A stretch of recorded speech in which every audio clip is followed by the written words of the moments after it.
2012년 5월 2일이었습니다. 경기도 파주시에 위치한 B교회 근처에서 한 여성의 시신이 발견이 돼요. 사망 원인은 공개되지 않았는데 당시 경찰 측에서 수사를 진행하지 않은 것으로 봐서 타살은 아닌 것으로 보였습니다. 얼마 후에 신원이 밝혀집니다. 그런데 그녀의 정체를 알게 된 경찰과 인근 마을 사람들이 엄청 당황할 수밖에 없었어요. 왜냐면 이 여성이 파주의 한 마을에서 기도원을 운영하던 오 씨였기 때문입니다. 더불어 2년 전에 전국을 떠들썩하게 만든 한 사건이 있었거든요. 바로 그 중심에 서 있던 사람이기도 했어요. 이 여성이 누군지, 그리고 2년 전 이 마을에서 어떤 사건이 벌어졌던 건지 오늘 준비한 내용 전해드릴게요. 이곳은 경기도 파주시 법원읍 삼방리에 위치한 소망기도원입니다. 겉보기에는 그냥 평범해 보이는 그런 기도원이에요. 1987년에 문을 열었고요. 약 20년간 운영이 된 곳입니다. 71세의 오 씨가 원장직을 맡고 있었고 인천 지역교회에서 목회를 하던 67세와 49세 목사 2명이 이 기도원을 함께 운영하고 있었습니다. 이 기도원 안에는 무려 120명에 달하는 사람들이 머무르고 있었어요. 보통 기도원은 종교시설로 분류가 되기 때문에 국가의 관리 체계에서 비교적 자유롭다고 볼 수 있죠. 이곳도 마찬가지였습니다. 여러분들 봤을 때는 이 기도원 어떻게 보이세요? 그냥 다른 기도원처럼 신앙을 목적으로 여러 사람들이 모여서 함께 기도하고 아픈 사람을 돌봐주는 그런 곳처럼 보이죠. 근데 한 방송 프로그램 제작진에게 제보가 하나 들어오면서 이 소망 기도원의 실체가 드러나게 됩니다. 바로 소망 기도원 내부에서 입소자들을 대상으로 한 폭행과 감금이 발생하고 있다는 거였어요. 지금부터는 그 당시 방영됐었던 방송의 내용을 중심으로 사건의 진상에 대해서 차근차근 알려드릴게요. 이 제보자는 과거에 소망기도원에서 생활을 했었던 사람입니다. 그곳의 이름 그리고 위치까지 생생하게 다 기억을 하고 있었어요. 이 사람이 자신이 겪은 일을 이제 하나씩 다 털어놨거든요. 근데 이 내용이 차마 믿을 수가 없는 이야기였습니다. 이 부분에 대해서는 잠시 뒤에 자세히 설명을 드릴게요. 사실 그러니까 이런 제보 내용을 받았다고 해서 일방적으로 방송사 측에서 다 믿을 수는 없잖아요. 그래서 제작진이 곧바로 해당 기도원으로 가요. 직접 확인을 하러. 근데 이 제보자의 말대로 정문이 자물쇠로 굳게 잠겨있는 모습을 보게 됩니다. 제작진이 주변을 둘러보면서 분위기를 살폈는데 늦은 시간이어서 그랬는지 별다른 인기척은 없었어요. 자, 그러다가 날이 밝습니다. 제작진이 마을을 쭉 돌아다니면서 주민들에게 해당 기도원이 어떤 곳인지 물어보거든요. 근데 놀라운 건 대부분의 주민들이 그 기도원을 좀 이상하게 생각하고 있었다는 거예요. 한 주민은 크리스마스 행사에 참여하기 위해서 그 기도원에 들어간 적이 있었는데 내부가 워낙에 미로처럼 복잡하고 막 지하 굴처럼 돼 있다 보니까 나오는 문을 찾는데 한참 걸렸다 이런 말을 합니다. 또 다른 주민은 이 기도원에서 한 입소자가 도망을 나왔는데 안에 있던 사람들이 막 쫓아나와서 다 같이 그 한 사람을 때리기 시작했다. 이런 모습을 봤다라고 증언을 해요. 이후에 이 마을에서는 기도원에 대해서 안 좋은 소문들이 하나둘씩 퍼지기 시작했던 거죠. 기도원 지하로 내려가면 사람을 가둬놓는 철문이 있고 그 안에 사람을 가두고 도망가지 못하게 두 발을 묶어놓는다. 이런 소문들이었습니다. 만약에 이게 사실이면 몇 사람들에 의해서 목격된 그 내용보다 더 큰 문제가 이 안에 있을 가능성이 높죠. 생각보다 심각할 수 있다는 거예요. 제작진은 소망기도원의 실체를 알아보기로 결정을 합니다. 어떻게 알아보기로 했을까요? 직접 그곳에 입소를 하기로 결정을 해요. 전화를 걸었는데 매월 30만 원의 입소비를 지불해야 하고 입소 당일에는 보호자와 동행하는 게 가능하지만 입소 이후에는 이제 면회만 가능하다. 이런 내부의 규정들이 있다는 걸 전해 들어요. 혹시 모를 상황이 생길 수 있잖아요. 그리고 안전에 문제가 되는 상황이 생길 수 있기 때문에 이 외부에 있었던 제작진들이 정기적으로 약속한 날짜에 면회를 오기로 이제 서로 말을 맞춥니다. 그리고 마침내 한 취재원이 이 기도원에 입소를 해요. 초소형 카메라를 몸에 장착하고 들어갔습니다. 자, 그 안에서 어떤 일이 벌어지고 있었을까요?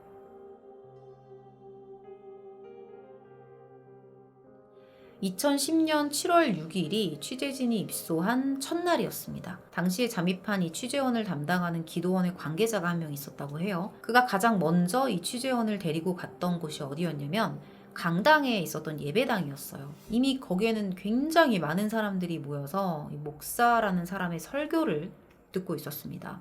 그냥 딱 봐도 100명은 넘어 보이는 굉장히 많은 사람들이었어요. 근데 딱 사람들을 봤을 때 대부분 다 생기가 없고 축 처진 모습이었다고 해요. 목사만 활기찼던 거죠. 저와 여러분들의 이름을 한 사람씩 모두 기억하고 오늘 하루도 승리하시기 바랍니다. 이 말을 끝으로 잠깐 쉬는 시간이 주어졌는데 취재원들이 그 틈을 타서 이 강당 안에 입소한 사람들을 살펴보기 시작합니다. 카메라에 잡혀 있었던 사람들이 지금 보시는 것처럼 대부분 나이가 많고 거동이 불편한 노인들이었습니다. 그 중에는 신체적으로 장애를 가진 사람들도 있었고요. 알코올 중독을 비롯해서 정신질환을 앓고 있는 사람들도 있었습니다. 다시 말해서 의료진의 치료, 보살핌이 필요한 중증 환자들이 머무르고 있었다는 거예요. 그냥 눈으로만 봐도. 당연히 기도원 안에 이런 사람들을 케어할 만한 전문 인력이 있어야겠죠? 근데 그 어디에도 이 사람들을 보살펴주는 듯한 사람은 없었습니다. 그냥 다 뒤섞여서 생활을 하고 있었던 거예요. 잠시 후에 담당자가 이 취재원을 데리고 어디론가 향해요. 어디였냐면 사람들이 말했던 곳이 여기였던 것 같아요. 그 지하에 뭔가 철문이 있다.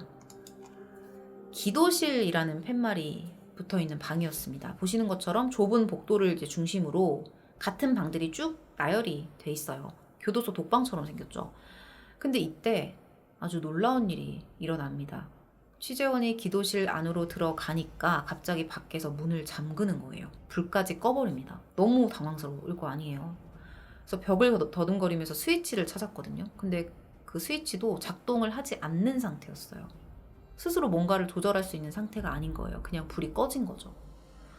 취재원이 침착하게 이 방 안을 더듬어서 살펴보기 시작해요. 그래서 거기서 뭔가를 하나 발견해요. 이 플라스틱 통이었습니다. 자, 근데 안에 열어봤어요. 열어봤더니 안에 들어있는 걸 확인하고는 정말 경악을 금치 못했다고 해요. 이 통이 뭐냐면 방 안에 있는 시간 동안 용변을 해결하기 위한 용도로 쓰이던 거라고 합니다. 이 기도실이라는 곳에 갇혀있는 동안에는 화장실도 맘대로 못 간다는 거예요.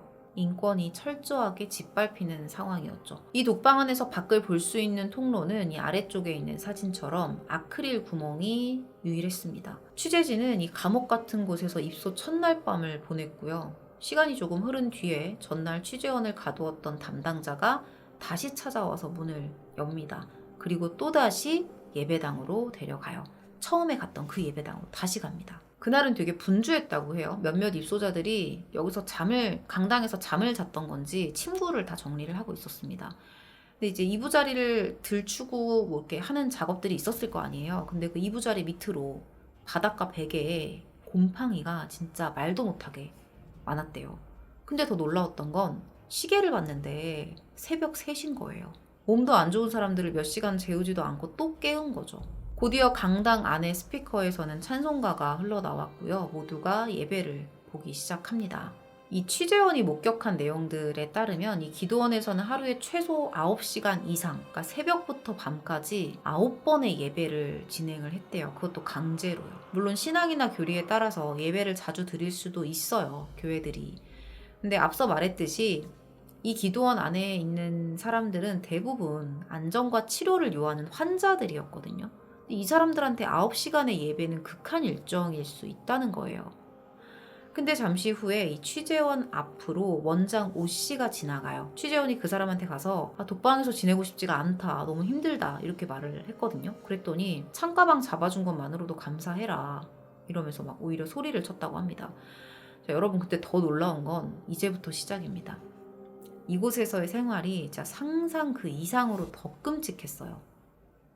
식사 시간에 입소자들이 상을 펴고 자리에 앉아요. 그러니까 사람이 120명 정도가 되기 때문에 이 사람들을 다 수용할 수 있는 식당이 없잖아요. 그래서 다들 강당에서 밥을 먹었거든요. 메뉴는 국수였습니다. 근데 그냥 국수 같지가 않고 그냥 죽 같은 이상한 음식이었어요. 마른 국수라고 하는데 반찬은 김치 하나가 전부였고요. 근데 지금 여기 여러분 사진에 보시면 나무젓가락이 있잖아요. 근데 저는 이게 다 쓴 걸 모아놓은 건 줄 알았거든요. 사람들 다 먹고 나서 모아놓은 건 줄 알았거든요. 근데 이거는 재사용을 하려고 놔둔 겁니다. 이미 썼던 걸 또 쓰려고 놔둔 거예요. 곰팡이는 물론이고 막 고춧가루까지 끼어 있었다고 해요. 근데 이 입소자들은 이런 상황이 너무 익숙하다는 듯이 불평 한마디 없이 그 젓가락으로 그 국수가 아닌 죽 같은 음식을 떠먹기 시작합니다. 간식도 줬어요. 이 위에 있는 사진이 간식입니다. 유통기한이 한참 지난 과자였습니다. 이게 도대체 뭔지 알아보기가 힘들죠. 애초에 이 간식 상자 안에 있는 식품들은 다 상해 있었어요. 상한 음식 주고 젓가락도 재사용하고, 더 충격적인 건 입소자들이 남긴 음식들이 있을 거 아니에요. 이거를 다 모아놨다가 다음 끼니 때 또 주는 거예요. 반찬이랑. 이 밑에 있는 사진은 뭘까요? 아래쪽에 있는. 이거는 원장과 목사들이 먹는 밥입니다. 엄청 정갈하고 깔끔하죠. 도대체 왜 입소자들을 이런 방식으로 대우를 했던 걸까요? 충격에 가시기도 전에 이 취재원의 카메라에 놀라운 장면이 하나 포착됩니다. 이제 볼일을 보려고 화장실에 갔는데 화장실에 문이 없는 거예요. 근데 이 화장실의 모습을 여러분들 보여드리면 저는 이거 좀 무슨 공포영화에 나오는 그런 화장실 같았어요. 이게 딱 보시면 세면대, 변기, 그리고 변기하고 변기 사이가 전혀 분리가 돼 있지 않았어요. 양치하는 사람, 세수하는 사람, 볼일 보는 사람이 다 자기 모습을 서로 봐야 한다는 뜻이에요. 이렇게 만들려고 해도 힘들 것 같아요.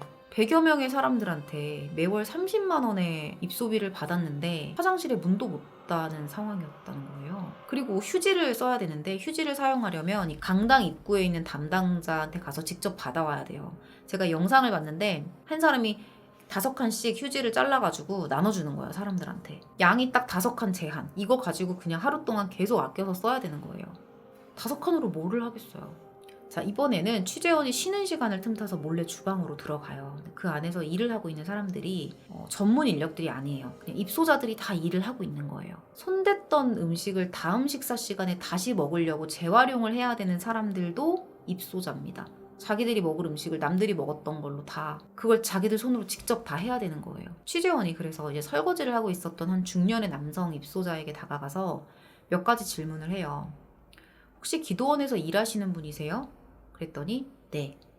여기 요양하러 오신 분 아니시고요? 치료받으러 오신 거 아니세요? 그랬더니 치료받으러 왔는데 봉사하는 거예요 라고 얘기를 합니다. 봉사를 한다고 얘기를 해요. 누가 봐도 억지로 하는 것처럼 보이죠. 근데 더 진짜 가슴이 답답해지는 게 이분이 여기 온 지가 10년이 넘었다는 거예요. 가족은 보고 싶은데 자기를 한 번도 찾아오지 않았다고 말을 합니다. 그 말에 취재원이 단도직입적으로 물어봐요. 지금이라도 여기서 나갈 수 있으면 나가시겠어요? 그냥 정말 잠시도 망설이지 않고 나가고 싶다고 말을 합니다. 이 모든 모습이 이 취재원의 소형 카메라에 다 담겼어요. 자, 그리고 환경이 얼마나 비위생적이었으면 취재원이 이틀 만에 배탈이 났대요. 거기는 물만 먹어도 그 젓가락만 사용해도 배탈이 나겠죠. 약을 좀 이렇게 배탈이 났으니까 약을 좀 먹으려고 약장을 열었는데 온갖 이렇게 정체를 알 수 없는 약들 뿐이었어요. 문제는 그중에 전문의의 진단과 처방이 있어야만 먹을 수 있는 약도 같이 섞여 있었다는 겁니다. 근데 이렇게 두고 입소자들한테 먹어라 이러면 이 사람들이 뭘 알고 약을 제대로 올바르게 챙겨 먹을 수가 있겠어요. 나중에 경찰 수사가 진행된 후에 밝혀진 건데 사실 이 약들은 입소자들을 진정시키기 위해서, 쉽게 말해서 제압하기 위해서 억지로 먹이는 약들이었다고 합니다. 자신들의 지시를 따르지 않는 소위 반항적인 모습을 보이는 입소자들에게 벌을 주려고 쓰던 거라는 거죠. 근데 여러분, 이 기도원을 운영하는 원장과 목사들이 자신들의 입소자에게 내리는 벌, 이 벌이라는 게 이게 다가 아니었습니다. 앞서 목격담에서 기도원을 나와서 도망치는 입소자를 마구 때렸다라고 말씀을 드렸었죠. 내부에서도 마찬가지였습니다. 이런 일이 벌어지고 있었어요. 근데 여러분들 제가 당부드리고 싶은 건 이게 이제 뭐 기독교와 관련된 그런 데서 운영을 하는 건 맞아요. 근데 이것 때문에 기독교를 싸잡아서 비판하시진 않았으면 좋겠어요. 제가 뭐 기독교라서 그런 것도 있지만 정말 훌륭한 목사님들 많고 이 목사가 문제가 있는 거거든. 성경 그 어디에서도 가난하고 아픈 사람을 이렇게 대하라는 말은 없거든요. 그러니까 이 일은 이 일을 별개로 봐주셨으면 좋겠어요. 몇몇 입소자들은 기도원 내에서 거친 폭력에 시달렸다고 합니다. 그것도 같은 입소자한테 맞았대요. 이게 무슨 뜻이냐면 자기들끼리 뭐 시비가 붙어서 싸우고 이게 아니라 원장이 봤을 때 마음에 안 드는 입소자가 있으면 다른 사람을 시켜서 야, 쟤 때려. 이렇게 폭행을 하게끔 만든 거죠. 실제로 취재원이 목격한 게 있어요. 장애가 좀 심해 보이는 젊은 남성분이 있었거든요. 근데 이분이 규칙을 지키지 않았다는 이유로 같은 입소자로부터 심하게 맞고 그 옆에서 원장이 모든 장면을 지켜보고 있었다는 겁니다. 심지어는 예배에 참석을 하지 않아도 맞았습니다. 이와 같이 기도원 내부에서 벌어지고 있는 심각한 일들을 목격하고 그 실체를 확인한 취재원은 이곳에서 빠져나가서 더 이상의 피해를 방지하기 위한 대책을 마련하기로 결정을 합니다. 얼마 뒤에 약속한 날짜에 면회를 신청했던 제작진이 곧바로 취재원을 데리고 소망기도원을 빠져나옵니다.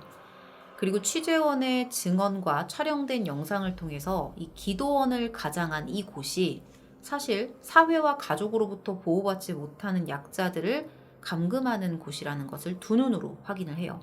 그리고 2010년 8월 9일과 16일에 이틀에 걸쳐서 이곳에서 취재한 충격적인 내용을 방송으로 내보냅니다. 여러분들도 유튜브에서 보실 수 있을 거예요. 근데 제가 찾아본 바로는 2편만 있는 것 같아요. 그 1편은 카메라로 그 내부에서 촬영한 내용들이 담겨 있다고 하는데 제가 찾았던 건 2편밖에 없었습니다. 2부에서는 소망기도원에서 피해를 입은 피해자들의 사연이 구체적으로 방영이 됩니다. 직접 피해자들의 제보를 받아서 구성한 내용이에요. 정신질환을 앓던 언니가 기도원에 간 후에 영양실조로 숨진 사연, 그리고 이혼 후에 알코올 중독자가 된 남성을 신앙으로 고쳐보겠다고 기도원에 보냈다가 오히려 상태가 더 악화된 사연, 그리고 심지어는 남성 관리자에게 성폭행을 당했다는 여성 입소자의 사연. 사실 진짜 이 내용까지는 없겠지? 제발 없었으면 좋겠다 이렇게 생각했는데 이런 일도 결국엔 있었더라고요. 차마 인간의 탈을 쓰고는 할 수 없는 행위들이 연이어 터져 나옵니다. 이렇게 방송이 전파를 타면서 마침내 경찰 수사가 시작이 돼요. 경찰은 기도원 원장 오 씨와 목사들을 불구속 입건했고요. 그 행위를 도운 입소자 몇 명 또한 폭력 혐의로 기소합니다. 체포된 원장은 모든 사람에게 피해를 줘서는 안 되는데 도의에 어긋나는 일을 한 것에 대해 죄송스럽게 생각합니다. 라면서 잘못을 대부분 시인했다고 합니다. 하지만 사건 2년 후에 주범이던 원장이 시신으로 발견이 되면서 사건은 허무하게 종결이 됐고요. 판결 여부에 대한 정확한 자료는 공개되지 않았습니다. 그런데 이들이 도대체 어떻게 20여 년이 다 되어가는 시간 동안 자신들의 학대 사실과 범행을 감출 수 있었던 걸까요? 더군다나 이 기도원은 한 교회의 교단에 정식으로 등록이 되어 있었기 때문에 정기적으로 감사를 받았었거든요. 이유가 있었어요. 알고 보니까 이 교회 관계자들이 기도원에 방문을 할 때마다 원장 측에서 일부러 자신이 사용하고 있는 깨끗한 화장실, 집무실 이런 공간만 노출을 했던 거예요. 상황을 다 은폐했던 거죠. 또한 자신들의 소관이 아니라는 이유로 서로에게 업무를 미룬 정부 관할 기관 역시 이 사건에 대한 책임이 크다고 할 수가 있겠죠.